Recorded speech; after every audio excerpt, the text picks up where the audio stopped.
Hi, my name is Daniel, and in this video I'll show you how to create an image carousel and add it to a GetResponse website. Let's get started.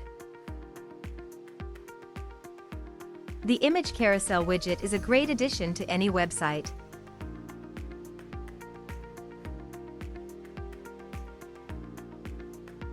To start, enter Common Ninja website. Choose your widget from our large collection of widgets. And once you've entered the widget page, click on the Create button to enter the editor. Here, in the editor, you can edit the content. Select a layout. Customize the look and feel. And change the settings.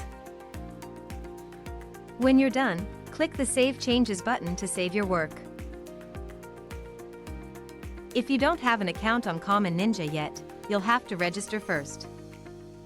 When you're ready to add the widget to your website, go back to the dashboard. Now, on the dashboard, you'll see the widget you've created.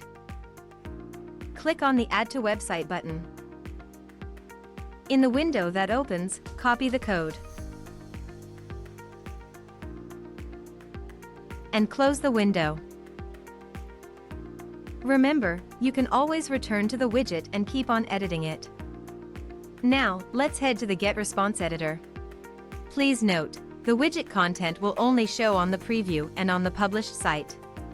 In the GetResponse editor, on the right panel, select the custom code. Drag and place it in your page. Double-click on the custom code you've added to your page. Now, simply paste the widget code you've copied before into the custom code window. Click on Save to close the code window.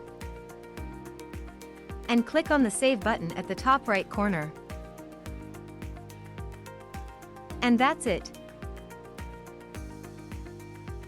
Now, the image carousel will show on your website.